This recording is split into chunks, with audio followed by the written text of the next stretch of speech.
नाही, काल जी घटना झाली ती अत्यंत भारतीय जनता पक्षाच्या तो गुंडगिरीचा प्रताप होता।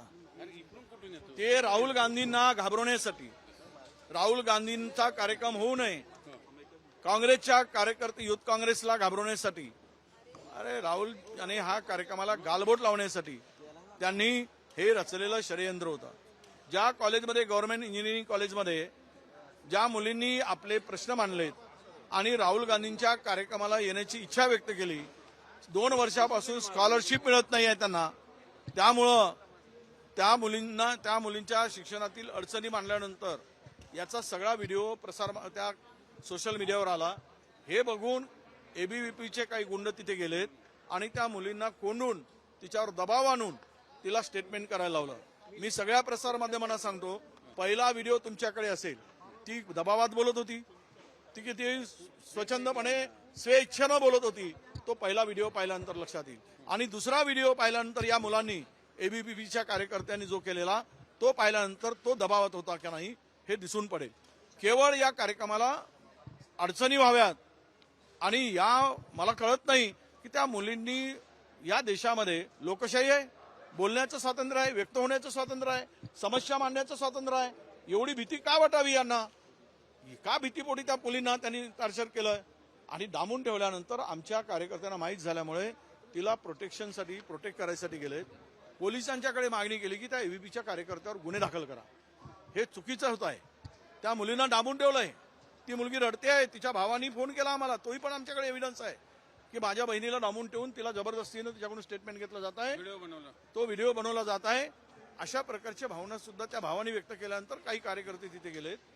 पहिला व्हिडिओ मुलीचा केला तो सुद्धा मुलींनीच केला आणि दुसऱ्यांदा ज्या मुली गेल्या त्या मुलीच होत्या तिथे न्याय मागण्यासाठी, पण त्या मुलींना सुद्धा पोलिसांनी धक्काबुक्की केली।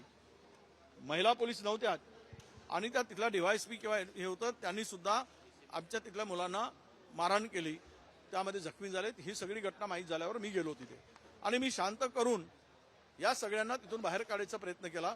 तोपर्यंत गेटवर एबीव्हीपीचे आणि भाजपाचे काही गुंड येऊन तिकडे त्या गेटला धक्काबुक्की करत होते आणि यातून मोठा उद्रेक होईल अशा प्रकारची परिस्थिती तिकडे निर्माण झाली। आम्ही पोलिसांना सांगितलं, आम्हाला गेटमधून आता कार्यक्रम आहे, आम्हाला बाहेर जायचं आहे, त्यामुळे त्यामध्ये पोलिसांची भूमिका ही खरं म्हणजे आमच्या कार्यकर्त्यांनी त्यांच्यावर गुन्हे दाखल करा, ज्यांनी या मुलीला दबाव टाकलाय एबीव्हीपीच्या कार्यकर्त्यावर, हीच आमची मागणी होती। पण उलट तिथे कोणालाही आमच्या लोकांनी मारहाण केली नाही, कोणालाही धक्काबुक्की केली नाही, कोणालाही शिवीगाळ केली नाही। एक तरी व्हिडिओ दाखवा पोलिसांनी, एक तरी, की आमच्या लोकांनी कोणाला, पोलिसांना शिवीगाळ केली, त्या एबीव्हीपीच्या कार्यकर्त्यांना मारहाण केली, पण आमच्यावरच गुन्हे दाखल केले, आमच्या कार्यकर्त्यावर गुन्हे दाखल केले। अरे कुठे फिराल हे पाप?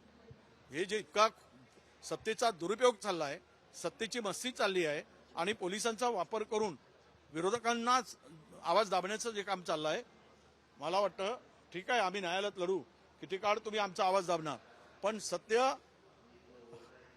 कधी लपत नाही, हे लक्षात घेतलं पाहिजे। या लोकांनी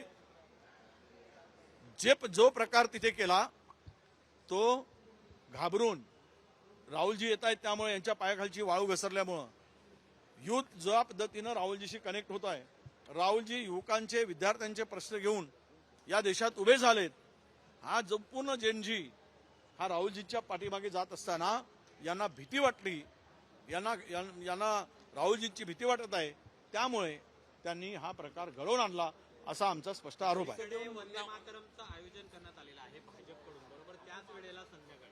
अरे 47च्या पूर्वी यांना वंदे मातरम माहीत तरी होतं काय भाजपवाल्यांना? RSSला कधी झेंडा तरी घेतला काय तिरंगा हातात? कधी वंदे मातरम तरी म्हटलं काय? हा स्वातंत्र्याचा एकजुटीचा गीत होता, वंदे मातरम, या मातीला वंदन करायचं। ते 2 कडवे त्यावेळेस त्यांनी रवींद्रनाथ टागोर, श्री सुभाषचंद्र बोस, जवाहरलाल नेहरू यांनी ते फायनल केलेलं तो वंदे मातरमचे 2 गीत होते। त्यानंतर एडिशनल यांनी आता सत्ता आल्यानंतर जोडलेत। ज्यावेळेस हे 2 कडवे शेवटचे का नव्हते, तर यामध्ये थोड्या धार्मिकता होती, कारण सर्वांना घेऊन, सर्व जाती धर्माला घेऊन ही लढाई लढायची होती, त्यामुळे ते 2 कडवे वगळले होते। पण हे धर्मांध लोक सत्तेवर आल्यानंतर यांना धार्मिक भावनाच खराब करायच्या आहेत, धार्मिक भावनेशी खेळूनच सत्ता मिळवायची आहे, म्हणून ते 2 जोडलेत। यांचा काही संबंध नाही, वंदे मातरमशी संबंध नाही, तिरंग्याशी संबंध नाही।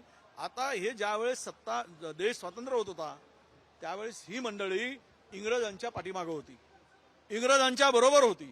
आणि आज आम्हाला देशभक्तीचे सांगतायत गीत. हे देशभक्ती आम्हाला शिकवत आहेत, हे राष्ट्रभक्ती आम्हाला शिकवत आहेत. जे देशविरोधी होते सत्ता आल्यानंतर देशप्रेमी झालेत आणि लोकांना वेगळी देशप्रेम दाखवत आहेत. हे आता लपून राहिलं नाही. नवनाथ बंडीने आरोप केले, त्यांनी काही व्हिडिओ सादर केले आजच्या प्रेस. त्या व्हिडिओ मधला लाईव्ह जरा बघा. खालचे 99% लोक त्या बंडला कुठल्या भाषेत शिव्या घालतायत यावरून तरी जरा पहा लाईव्ह. त्या बंडनी पाहावं जरा बोलताना की तुला काय शिव्या खावे लागताय, तू खोटं बोलतायस तर. 35,000 रुपये 3,000 लोकांना दिलेत, 100 कोटीचा खर्च आहे. देश लुटणारे, देशाला बर्बाद करणारे तुम्ही. तुमच्या खात्यामध्ये जे बँकेत जमा झालेले पैसे तुम्ही पाहताय. तुम्ही जो महाराष्ट्र लुटलाय, देश लुटलाय, 40-50% कमिशन खाणारी तुम्ही. आणि तुम्ही आमच्यावर खोटे आरोप टाकून, खोटे आरोप लावून मूर्ख बनवण्याचं काम करताय. इथे आलेल्या मुलांना, सगळ्या प्रेसला माझी विनंती आहे, तुम्ही आलेल्या सगळ्यांना विचारा कोणी पैसे दिलेत, कोणी पैसे घेऊन तुम्ही आलात का. विचारा त्या मुलींना, विचारा त्या विद्यार्थ्यांना. म्हणजे या बंदच्या तोंडात त्यावेळेस काय कोंबायचं हे शब्द मला बोलता येत नाही, पण ते विद्यार्थीच कोंबतील. त्याच्या तोंडात काय कोंबायचं आहे ते. दुसरं, भुजबळांनी एक खंत व्यक्त केली, म्हणे विकासाला जात नसते पण निवडणुका आल्या का जात बघितली जाते. ओबीसी नेते आहेत आपल्याला माहिती आहे, पण सातत्याने ते मराठा ओबीसी वादात ते विधान केले बोललं जातं. नाही असं आहे, मला मी कोणाच्या विरुद्ध नाही. आम्ही भावना आहे, आमच्या वाट्याचं आम्हाला मिळालं पाहिजे, ही आमची भूमिका आहे. राहुलजींची सुद्धा तीच भूमिका आहे. जिसकी जितनी संख्या भारी उसकी इतनी हिस्सेदारी, भागीदारी. हेच तत्व आहे. म्हणजे ओबीसी कसलं आहे, काय देत आहे ओबीसीला. एक साधा तुम्हाला ओबीसीचा स्वतंत्र जात न्याय जनगणना करणं होत नाही. तुम्ही ओबीसीचा कलम घातला नाही, ओबीसीची संख्याच करणार नाही. तुम्ही काय ओबीसीला देणार. काय केलंय ओबीसीसाठी नरेंद्र मोदीजींनी, कोणत्या दिवे लावले. देवेंद्र फडणवीसांनी ओबीसीसाठी कोणते निर्णय घेतलेत हे सांगावं. ओबीसी मंत्रालय केलं. अरे हे स्कॉलरशिप तर विलासराव देशमुखापासून मिळत होती, ते काय लपून राहिलं नाही. महाज्योती जर कागदावर होती, मी मंत्री झाल्यानंतर महाज्योती आम्ही आणली, त्यालाही ते पैसे देत नाहीत लोकसंख्येनुसार. सगळ्यांना जेवढे देतात तेवढे ओबीसीला देतात. म्हणून भुजबळांच्या म्हणण्याला काहीसा तथ्य आहे की जात न पाहता राजकारणात त्याचं मेरिट पाहिलं पाहिजे, त्याचं काम पाहिलं पाहिजे. दुर्दैवानं ते भुजबळ साहेब म्हणत असेल, त्याला काही तथ्य असेल.